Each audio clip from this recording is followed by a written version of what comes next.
저는 오늘 저우족이라는 주제로 여러분께 간결하고 빠른 정보를 전달하겠습니다. 저우족은 중국의 역사적인 민족이며 고대 중국의 중심민족으로 상족을 이은 다음에 왕조인 저우 왕조를 세웠습니다. 이 왕조는 서기전 1046년에서 약 1256년까지 장기간에 걸쳐 중국을 지배한 왕조입니다. 저우족의 문화적, 정치적 영향은 중국 전통 문화의 기초를 마련했으며 주공이라 불리는 저우 공공자는 예약과 제도, 행정을 정비하며 중국 문명의 깊은 발자취를 남겼습니다. 저우 왕조는 초기 서주와 후기 동주로 나뉘며 동주 시대에는 춘추 전국 시대로 이어져 중국 역사상 중요한 분기점을 이룹니다. 이 시기에는 노자, 공자를 비롯한 많은 사상가들이 등장하며 사상과 문학이 크게 발전했습니다. 오늘날 저우족은 직접적으로 존재하지 않지만 그들의 언어와 문화, 정치적 제도는 중화민족의 중요한 부분으로 남아있으며 현대 중국인들의 조상 중 하나로 여겨집니다. 저우족을 통해 엿볼 수 있는 중국의 역사와 문화는 오늘날까지도 그 가치를 인정받으며 중국은 물론 세계 여러 문화의 이해에 큰 영향을 미치고 있습니다. 이상으로 저우족에 대한 빠른 정보 전달을 마치겠습니다. 감사합니다. 안녕하세요. 오늘은 중국의 소수민족 중 하나인 히이족에 대해 간략히 소개해드리겠습니다. 히이족은 중국의 56개 인정된 소수민족 중 하나로 주로 닝샤 후이족 자치구를 비롯하여 간수성, 칭하이성, 신장 위구르 자치구 등지에 거주합니다. 이들은 주로 이슬람교를 신봉하는 무슬림입니다. 이 민족의 기원은 7세기 이후 중앙아시아와 중동 지역에서 온 이슬람 상인과 군인들의 후손으로 추정됩니다. 히이족은 중국 내에서 이슬람 문화와 전통을 보존하고 있으며 할랄 음식과 모스크 건축이 그들의 독특한 문화적 특징 중 일부입니다. 히이족의 언어는 주로 중국어를 사용하나 자신들만의 문자인 아라비아 기반의 히이어를 갖고 있습니다. 그럼에도 대다수 히이족은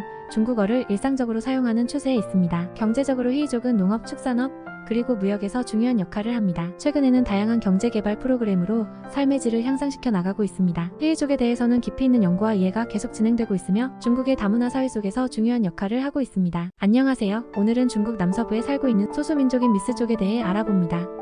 미스족은 중국의 인구 1억 명이 넘는 다양한 소수민족 중 하나입니다. 주로 광시, 윈난, 구이저우, 호난 지역에서 900만 이상이 거주하며 자연과 조화를 이루며 살아가고 있습니다. 이들은 독특한 언어와 문화, 전통적인 춤과 음악, 그리고 화려한 전통 의상으로 유명합니다. 미스족의 문화는 축제와 민속 행사에서 빛을 발합니다. 특히 손반머리라고 불리는 전통 헤어스타일과 수공예 기술이 돋보이는 복장은 관광객들에게 큰 인기를 얻고 있죠. 이들의 수공예에는 자수, 박음질, 염색 등의 기술이 담겨 있으며 이는 세대에서 세대로 전해져 오는 미스족만의 중요한 문화유산입니다. 농업도 중요한 생계수단이며 농경지역에서는 쌀과 옥수수를 주요 작물로 재배합니다. 최근에는 관광산업의 발달로 인해 많은 미스족 마을이 문화체험의 장으로 각광받고 있습니다. 이처럼 미스족은 자신들의 전통을 보존하고자 하는 한편 현대와 조화를 이루며 그들만의 독특하고 아름다운 문화를 이어나가고 있습니다. 이는 중국 내 소수민족의 중요성과 다양한 문화적 가치를 보여주는 사례입니다. 이상으로 미스족에 대한 간략한 소개를 마치겠습니다. 감사합니다. 오늘은 인도의 특별한 집단 바우투족에 대해 알아보겠습니다. 바우투족은 인도 북부의 라자스탄주 사막 지역에 살고 있는 유목민족입니다. 전통적으로 가축을 치며 이동하는 생활을 해왔죠. 이들은 화려한 전통 의상과 독특한 액세서리로 유명합니다. 색색의 가운과 특별한 머리 장식, 여러 겹의 목걸이가 특징인데요. 이는 그들의 문화적 정체성을 나타내는 중요한 부분입니다. 현대화와 도시화가 진행됨에 따라 많은 바우투족이 전통적인 유목 생활을 포기하고 정착해야 했습니다. 그럼에도 불구하고 많은 바우투족은 여전히 고유의 전통을 유지하고 있습니다. 그들은 자신들의 문화와 전통을 세계에 알리기 위해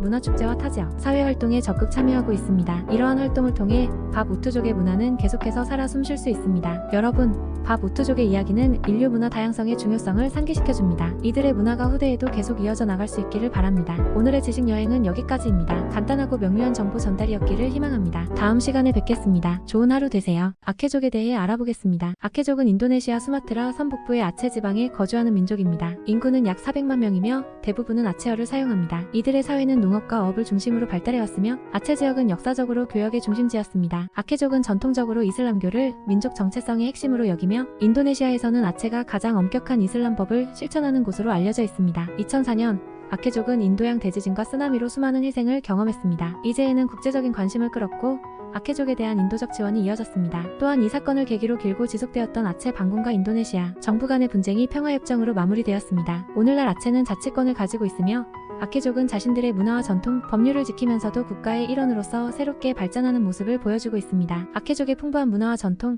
그리고 이를 지켜나가는 노력은 매우 인상적입니다. 짧은 시간 안에 아케족에 대해 핵심적인 정보를 제공해드렸습니다. 감사합니다. 몽골인에 대해 간단하고 명확하게 안내해드리겠습니다. 몽골인이란 주로 동아시아의 스텝 지대와 고원에서 기원한 여러 민족, 문화, 그리고 언어 그룹을 총칭하는 말입니다. 대표적으로 몽골 국가의 사람들과 이들의 문화, 언어가 여기에 속합니다. 몽골인의 역사는 고대 유목민족의 전통에서 출발합니다. 몽골 제국의 창시자인 칭기즈칸과 그의 후계자들은 13세기에 아시아의 대부분을 정복하며 몽골인의 역사와 문화를 전 세계에 알렸습니다. 현재 몽골인은 몽골국을 포함하여 중국의 내몽골 자치국, 카자흐스탄, 그리고 러시아의 일부 지역에 거주하며 이들 지역 간에도 다양한 문화적, 언어적 차이가 있습니다. 언어적으로 몽골인은 몽골어와 관련된 언어들로 구성되어 있습니다. 전통적으로 이들은 유목생활 방식을 유지해왔으며 말과 가축을 기르는 것이 생존과 경제활동의 중심이었습니다. 또한 몽골인의 문화는 전통 의복, 음악, 춤, 명절 등 다양한 문화적 요소를 포함하고 있으며 이들은 자연과 조화를 이루며 살아가는 생활 방식을 중시합니다. 이상으로 몽골인에 대한 간단한 소개를 마치겠습니다. 몽골인의 역사와 문화가 단순히 과거의 유산이 아니라 현재도 계속 성장하고 발전하는 살아있는 문화임을 이해하는 데 도움이 되었으면 합니다.